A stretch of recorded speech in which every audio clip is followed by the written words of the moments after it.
Welcome here to Church of the Beatitudes. We are glad that you have chosen to be here with us. For those of you who are gathered in person, thank you. And we have another beautiful day here in Phoenix, Arizona. I saw a meme the other day. It said, "If you can't handle me at 116, you don't deserve me at 86." So I think that's the reality of living in Phoenix, Arizona. For those of you who are watching, and if you are outside of Arizona, perhaps you're back in the Midwest or even on the East Coast, we apologize that we are reveling in this incredible weather while you are breaking out your jackets. So Janelle, you even got a jacket on. Yeah, kind of. Yeah. You know, I had to feel like it was fall, so I put a sweater on even though it's hot. So what's going on this week here at Church of the Beatitudes? It's November. Yes, it is. I can't believe it. And boots hit the ground. Boots hit the ground. In November. And Where are your you're boots? wearing boots. Yeah. Where are yours? Ask me why boots hit why the are ground. boots hitting the Thank ground in you. November? Sorry, I missed the segue. Because it's about volunteering and serving in November. Boots hit the ground, right? Yeah. So the first thing I want to say is Faith in Action's food drive for Nourish Phoenix. We're doing great, but we could do so much better. And next Sunday is the last Sunday for you to donate. So get on it. So if someone wants to donate, how do they do that? Well, there are lists of food items out on a table in the foyer that you can pick up. And you can bring your items back to church next Sunday and leave them in the foyer, and we will get them to Nourish Phoenix. So please, please help us out. They need lots of help. You can also donate monies. If you can't bring in food, you can donate monies. So send your check to the church and put in the memo line, Nourish Phoenix, but write it to Church of the Beatitudes. Also, I want to mention that Faith in Action, you're going to be meeting on Zoom this Monday at 6 for anybody interested in getting boots on the ground. If you want a link, just email me at media@beatitudeschurch.org. Also, Family Promise is coming again. Unfortunately, we can't host in Nelson Hall because of COVID. That's right. We're waiting until we're giving opportunities for all those young people. Yes. If they choose or not choose to receive a vaccine, we're giving them that opportunity. That's right. Okay. And in the meantime, Chris, go ahead.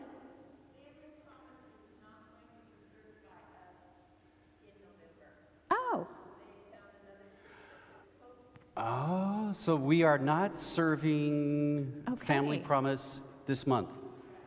Okay. Never mind. However, if you would like to donate, if you'd like to bring a dish or some meal or something like that, Janelle would be more than happy to take that home and share it with the rest of her family. Sure. I'll take it to Family Promise. I'm not giving it to my family. And after all that serving, you may want to rest a bit. And there is something that I think is pretty interesting. I've always wanted to go. I haven't tried it yet. It's the Beatitudes Book Club. So this month, the current read is The Library Book by Susan Orleans. And this is going to be on Thursday, November 11th at 5:30 p.m. It's in person, and it's at the Beatitudes campus boardroom down the street. So that's where they're meeting. Or how about a concert? You're going to do a concert for us? No, I'm not going to do a concert. Okay. I went to a concert this week, but no, I'm not going to do a concert. The All-Church Music Hour is this Saturday, November 13th, here in the Worship Center at 7 o'clock, and the theme is, This One's for You. Oh, there it is. This one's for you. Songs about specific people as mentioned in the title or lyrics. Cool. Right. So think Roxanne. Oh. My Sharona. I don't know. Don't you know any? Come on, off the top of your head. Think. Quick think. I Got You, Babe. Babe? Yeah, the pig. The pig, the movie. I Got You, Babe. Stop. Just stop. Musical guests are John Lang and Nathan Richard. If you want more information, visit our website, please, or you can sign up for my emails. Send me an email at media@beatitudeschurch.org, or just go to the website and click on that orange button to get connected. That's all you got. That's all I got. All right. Isn't that enough? Boots on the ground. That's plenty. That's good. That's really good. Today we are focusing on our Beatitude, blessed are those who mourn, for they shall be comforted. When it comes to grief, there is all sorts of different ways in which people grieve different things in the way they lose. When they've lost something in their life, the way they deal with that. And it can create some challenges for different people, because to watch someone go through a grieving process and mourning can actually be really hard to do. And it takes a great deal of a sense of presence, of being comfortable with who you are and how you feel. And so today, that's the focus as we continue our series on the Beatitudes. For those of you who are new here, one of the things we have is right back here to my right is paintings that were done by Julie Fry, and we are using those kind of as a starting point as we talk about blessed are those who mourn, and as we look at the Beatitudes. So this is our opportunity to be together as a church community, either in person or those of you who are watching either live or perhaps you're watching at a later time. We welcome you. And this part of our service is an opportunity for you to be centered. There's a lot going around this time of year, November. We are watching all sorts of different things within the larger national and the global level. And I know individually you may have different stresses, different things in your life that are impacting you. This is your opportunity to kind of be able to set that aside. Use this as if you would your own oasis. And one of the ways that you create that environment is by being present. And that is why we start our worship with music. There is so much power in being able to listen to music and allow it to us to bypass our minds and speak to the very being of who we are in our emotions and in our psyche. So please use this time to be present as we experience the divine in a wide variety of different ways as we have this time together.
Be still, my soul, for God will undertake to guide in future days as in the past. Your hope, your confidence, let nothing shake. Mysterious shall be clear at last. Be still.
Thank you for being here today. Please forgive me. This is my first eulogy I've ever given at a funeral. It's a bit daunting to say something meaningful to honor the dearly departed. Rest in peace. Recently, I've been asking myself what that phrase really means. A funeral is an opportunity to lament a loss, allow for a time of mourning. Jeremiah 31 says, "I will turn their mourning into joy. I will comfort them and give them gladness for sorrow." That scripture brings me some comfort because today I'm here to eulogize my own funeral. Yes, I said my funeral. Not literally, of course, but figuratively, metaphorically. Parts of me have perished and I've grieved the deceased. Oh, I've lived a good life, very few disappointments and heartaches, but death does not discriminate. It can rain and fall on the just and the unjust. Death visited me this past year, not in a physical form, not in a loss of life, but in the form of a decision to question many of my belief systems. Like most of you, I was raised on certain cultural traditions, religious convictions, political ideologies, all of which propped up an image of who I thought I was. But I fell victim to the sin of certainty, that my view of the world was the only correct one. But now doubt is my companion, uncertainty is my guide. In addition to deconstructing my viewpoints, after 20 productive years, I lost a meaningful career this past year. It's been a setback, a loss of sense of purpose, of belonging, and stability. I feel a bit disoriented now, mourning the death of some of my dreams. Jesus instructs in Matthew 5 that blessed are those that mourn.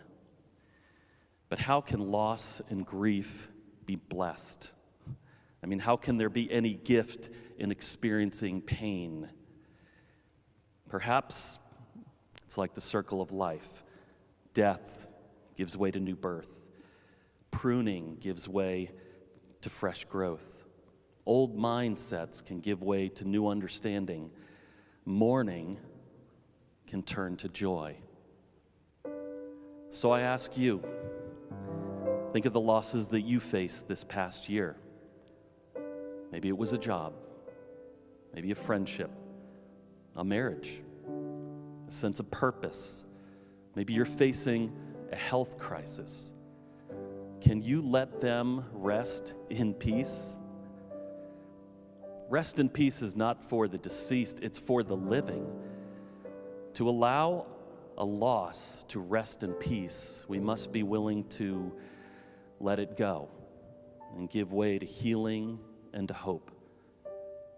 But what of the things that still trigger fear and anxiety and doubt?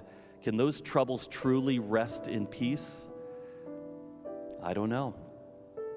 But perhaps the simple act of acknowledging that they're there, wrestling within our soul, and writing them down in remembrance is all we can do. So, as part of my funeral this morning, I've written down my disappointments on this slip of paper. May the pain, the loss, and the disappointment rest in peace. Be still, my soul, when change and tears are past, or safe and blessed, we shall meet at last.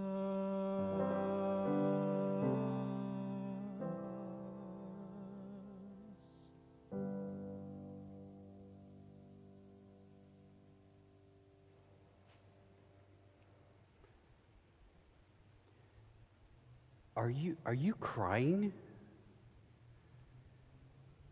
In the midst of the movie, we got to one of those ooey gooey moments, kind of that cheesy, make you play on your emotion moments. And so I looked at my new bride and I said, "Are you crying?" Her response was simply, "No, leave me alone." And I realized at that moment that was not a good thing to ask in the middle of a movie. The problem is I don't learn lessons very well. And even to this day, occasionally we'll be watching TV together and I'll look at her and I say, "So, are you crying?" And what I realized with my wife's help is that what I was experiencing by asking that question was basically avoiding my own emotions. There was something on that TV show or that movie that evoked an emotion within me. It created this response. And rather than allowing that emotion to exist, I tried to deflect it by making light of it. Therefore, the question is, are you crying?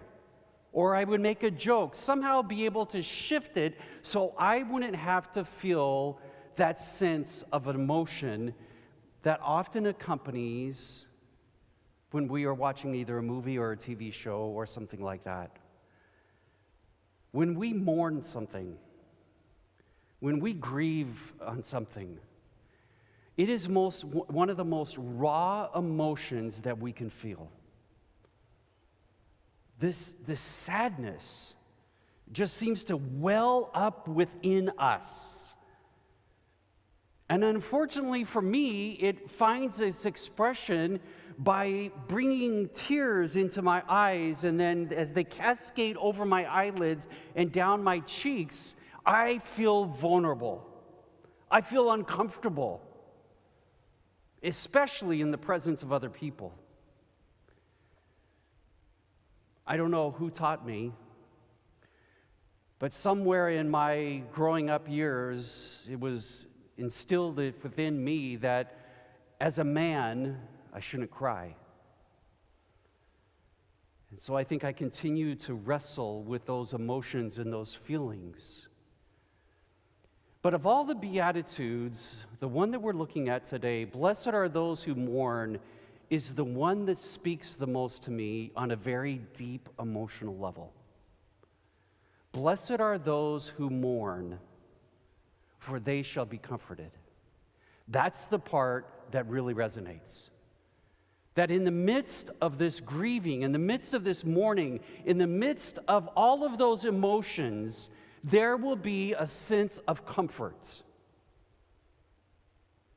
I imagine many of us can feel that sense of comfort again in our minds as we recall when we were children and we were hurt. And we ran to that caregiver for their sense of comfort, to be held, to be acknowledged that we are feeling pain in our lives. That is so powerful, that sense of being comforted. But initially, this beatitude did not carry those kind of feelings for it. In fact, from the time of Jesus, when he was no longer here on this earth, for about 1,500 years, the most dominant way of understanding this beatitude, blessed are those who mourn, was this idea of feeling sorrow because of the sins that are in your life. That was the primary way that this beatitude was taught, how it was preached with people. That you were to feel a sense of sorrow every time you did something wrong. And the comfort would come back to you once you acknowledged your wrong, you confessed your sins, you made atonement for them, and you received absolution. And everything was okay. You were supposed to receive a sense of comfort, knowing that you were once again right with God until you messed up, then it starts all over again. But it was during the 1500s, the early 1500s, that two individuals began to have questions and actually fell away from their mother church. Martin Luther and John Calvin. And as they begin to re-examine all the beliefs that have been taught by the Roman Catholic Church, they came to this beatitude. In this beatitude in particular, blessed are those who mourn, they saw in a new way. The way that they saw it was that what we're mourning actually is life itself. That life is difficult.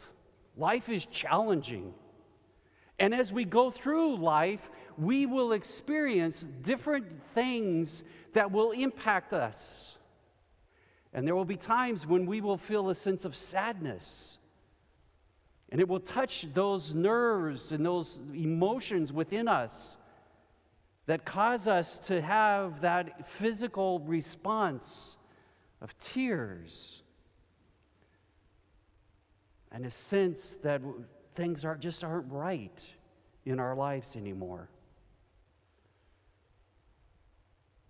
That was the dominant view for some time. And then, as Mark mentioned to us in his eulogy, there was a shift that began to take place a few decades ago around this beatitude. And it began to build on this idea that life can be difficult, and it began to build on that and realize that as we go through life, we experience a wide variety of losses.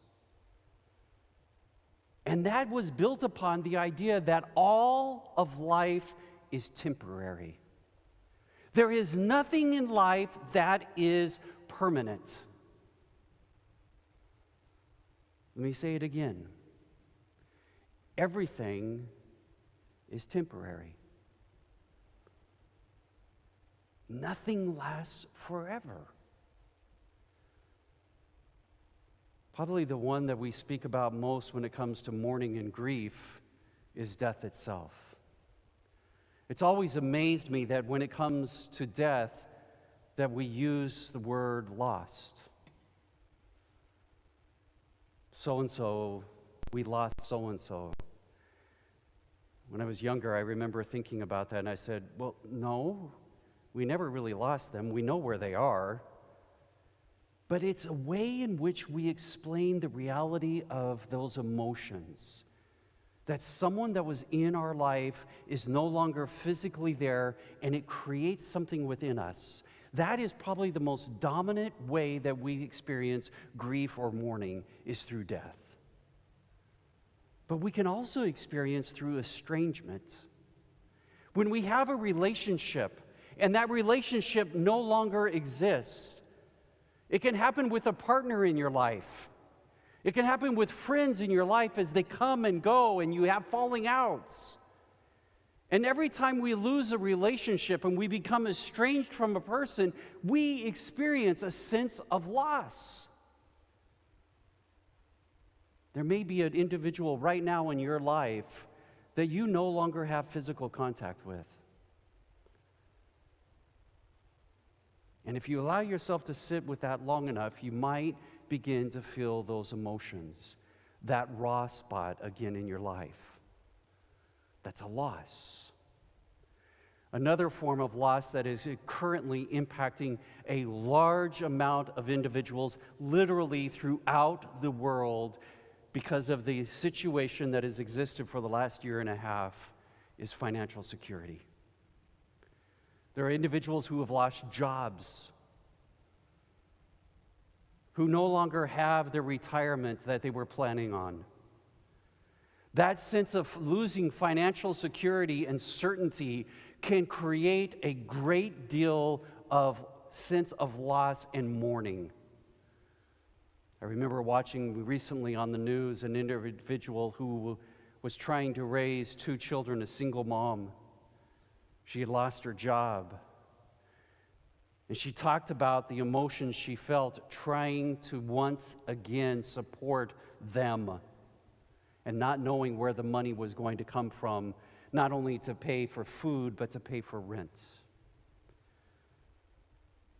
The other loss that frequently comes into our lives is when we have an injury or an illness and the resulting consequences because of that.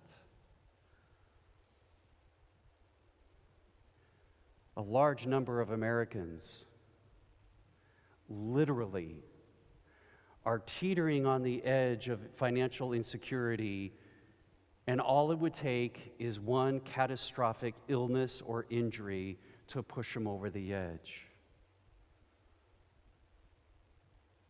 We think about the limits that come upon us because of those injuries and illnesses, and we're no longer able to do those things that we love to do. Another one that ties in perfectly with that is simply aging. I don't have to talk a lot about that. You know what it's like, because it's a reality that all of us are facing. No matter how young you are or how old you are, you're aging, and to be honest, that's actually a good thing. It's better to age than not age. But as you go through this aging process, you begin to feel the limits, and with it comes loss. Your body just doesn't seem to function the way that it used to. Some of you have had to give up driving. That's a huge loss of independence. Some of you can't do the things that you once enjoyed doing. That's a form of grief that we experience inside. Other people feel a sense of loss when it comes to institutions. The place that you worked, you hope they treat you well, but when they don't, it creates a sense of loss. Why aren't they valuing me for who I am? Unfortunately, a lot of individuals experience loss when it comes to the institution of church, religious gatherings. We have certain expectations about what that ought to feel like, what that ought to be like. And when it doesn't meet those expectations, we feel a sense of loss. When there's conflict within churches, we feel a sense of loss as we watch people walk away. People that were a part of our lives are no longer present. And then there's losses that we experience because we personally have chosen them. When we relinquish something, when we choose to no longer have something in our lives. Probably the easiest one to think about is smoking, drinking, drugs. They can provide such a comfort of way of dealing with our emotions. And when we set those aside, it can leave us feeling a sense of loss within ourselves, this emptiness that just has this void that what is going to replace it? You see, we experience loss throughout life. Every day, you're losing something. And every day, there's a rebirth, something new coming into your life. And the reason why I think we have so much difficulty when it comes to loss, especially death, is because we are so attached to various things in our lives.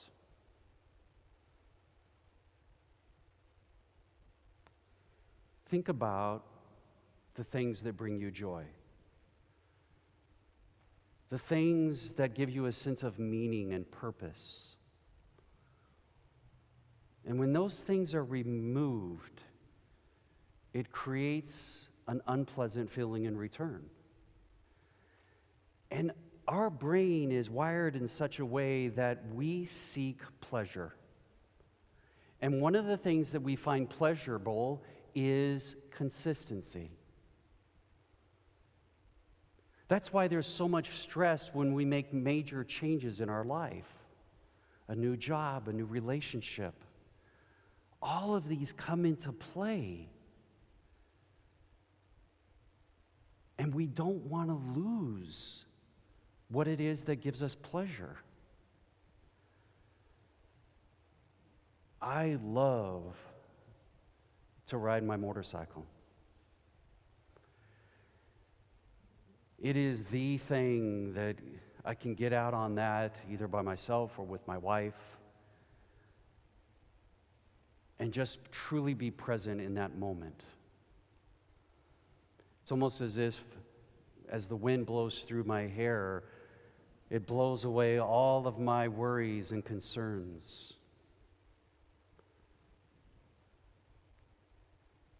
But the thought of losing my motorcycle, of selling it, or if it was stolen, I don't like that idea. Because I'm invested in it. I'm attached to it. And that is the number one source and cause of the sorrow that is in our lives, is attachment. One individual wrote about it this way. His name is Joshua Tillman, and he says the following: one of the biggest flaws in our lives is attachment. The reason is quite simple. Our lives here on this earth are short. They're brief. And even within that brief amount of time, there is tremendous change that is happening on a daily basis. Nothing about our lives is permanent. Nothing. Everything is in constant state of change. But as individuals, we are constantly resisting this truth. Why? Because our minds attach to things. We want this, we want that.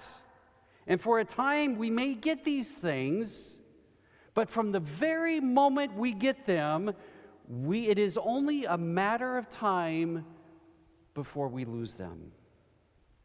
And for most of us, this loss brings suffering. Sometimes it's tremendous suffering. This is attachment at work.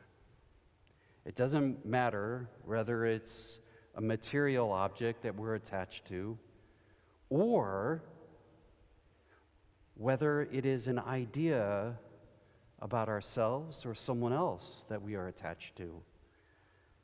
All material objects and even ideas that we have about ourselves and others may end up changing, either during our lives or at our death. Again, Mark was very honest with us as he expressed his loss with a sense of beliefs. There are so many different ways that we can experience loss. But what accentuates those losses is our attachment and not willing to let things go.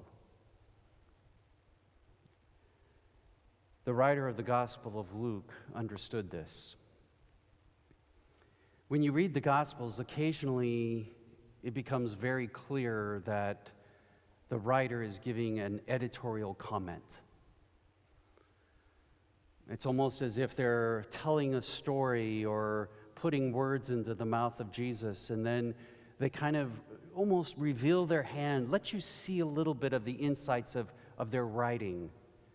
And in Luke chapter 14, verse 33, I believe this is one of those editorial comments that are given to us. It says, "In the same way, therefore, every one of you who does not renounce all his possessions cannot be my disciple." And for the longest time, I used to think that that was about literally becoming like a monastic, living with nothing. And then I realized that this was far more than just that. What we're renouncing, what we're letting go of, is up here. It's our attachment. The reality is every single one of us, every single day, is experiencing a loss. And how we deal with those losses prepare us for our ultimate loss, which is death. We are given opportunities throughout our life to experience these little deaths, these little losses, so that when death is before us, we've learned how to let go. As uncomfortable as that may seem to us right now.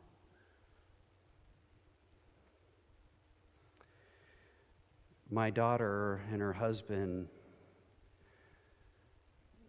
dropped off their kids at our house and went down to Mexico. And in return for watching the kids, I got this glass from Mexico. I came out ahead. I mean, I love being around my grandkids. And every time I use this glass with my favorite beverage, I remember my daughter, I remember my grandchildren, and unfortunately, I remember that everything is temporary. They won't always be in my life. Hopefully, it's because of my death, not theirs. And as much as I value this glass, I've come to realize that it won't always be in my life. Either when I die, I won't be aware of it anymore. I may accidentally drop it. I may accidentally hit it with my elbow sometime and it falls off and breaks and shatters. It might get stolen, it might get lost. So I have two options available to myself at this point. I can securely lock it away to try to preserve it. Never touch it again. Never use it again. Occasionally look at it, but that's it. Or I can accept the reality that it's not going to last forever. And because of that, I might find a sense of comfort and value every time I see it or use it. And that's just a simple glass. What about the rest of my life? What about the rest of your life? Just because it's temporary doesn't mean that you lose its value right now.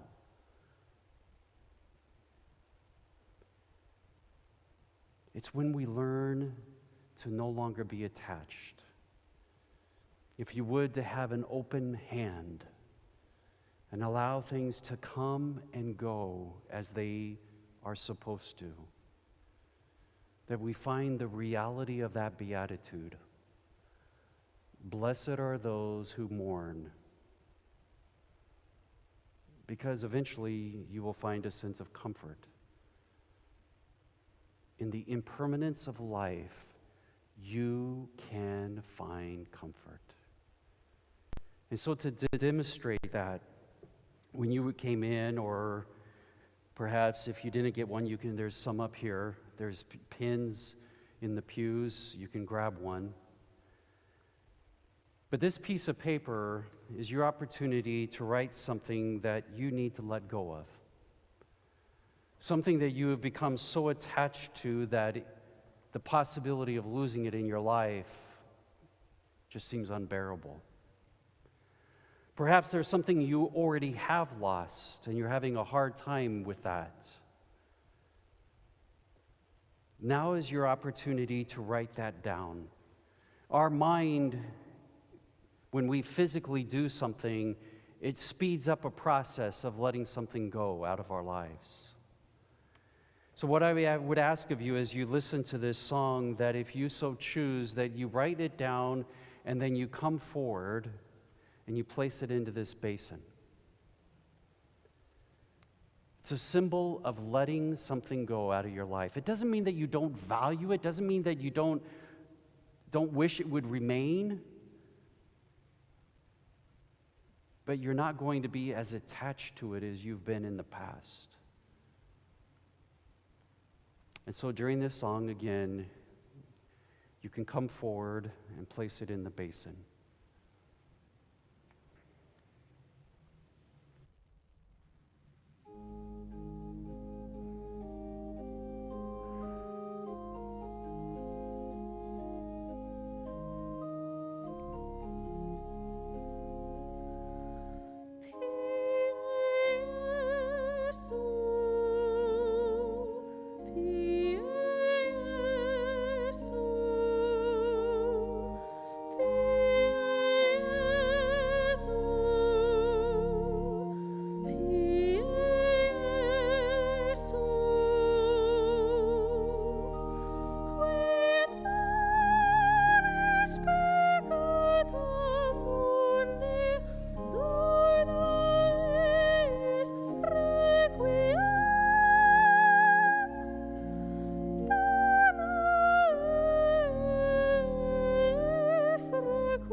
One of the things that we believe that Jesus said to his followers was that he promised them a sense of peace, peace that was beyond our human understanding.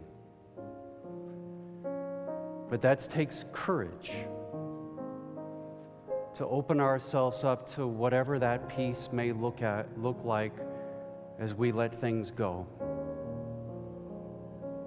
May you find within the divine that peace.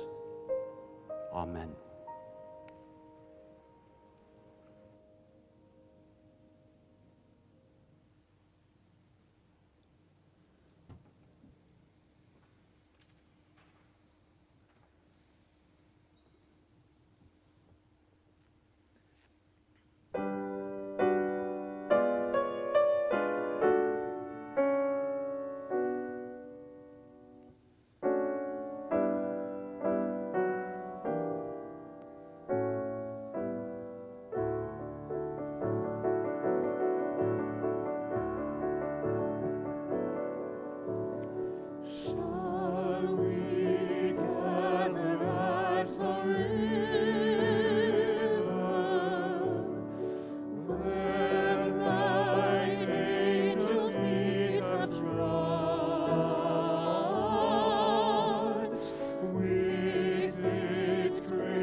the shining river, lay we every burden down. Grace our spirits will deliver, and provide our robe and crown. Yes, we'll gather at the river, the beautiful river.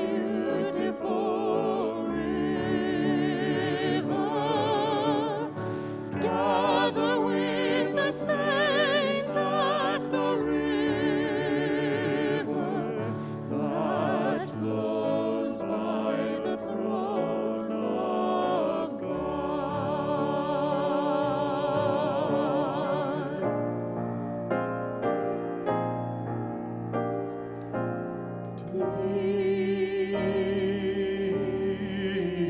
Deep river,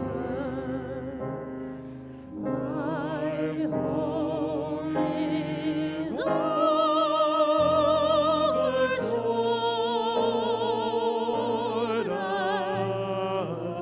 Deep river, I want to cross over into campground.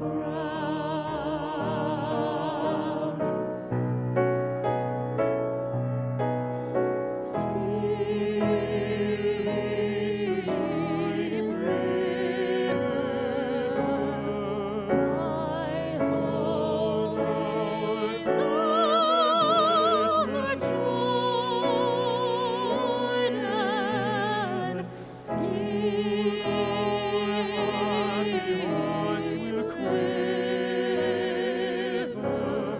with a melody of campgrounds.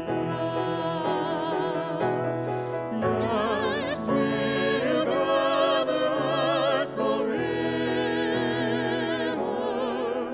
the beautiful river. Gather with the saints at the river that flows by the throne of God.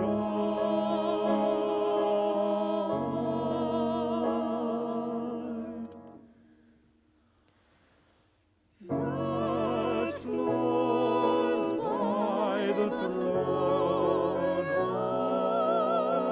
God.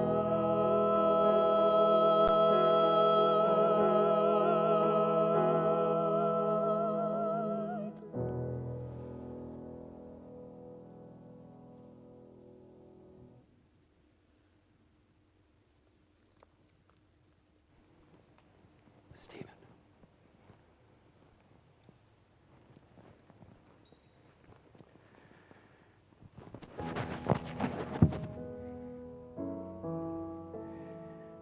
Sorry about that. I thought someone had fallen into my bed.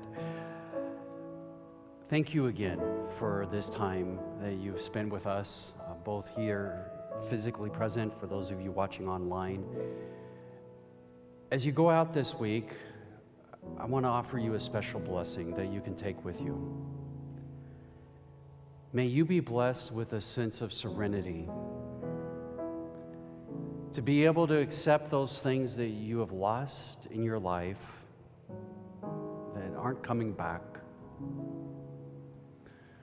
A sense of serenity to know that perhaps right at this very moment there is something that you're in the process of losing. May you be blessed with a sense of serenity to accept that. But then may you also be blessed with a sense of courage. Because as something leaves your life, there will be something new that will come in. And may you be blessed with the sense of courage to welcome that. But welcome it with an open hand, so that if it's turn for it to leave, you will allow it to happen. And then may you be blessed with a spirit of love, because that is the one thing that is constant. That you learn to love yourself. And then out of that love for yourself, that you will love others. Because it is in loving ourselves we learn how to love other people. And may you be blessed with that spirit of love. And as you go out this week, make that love real for others. Amen.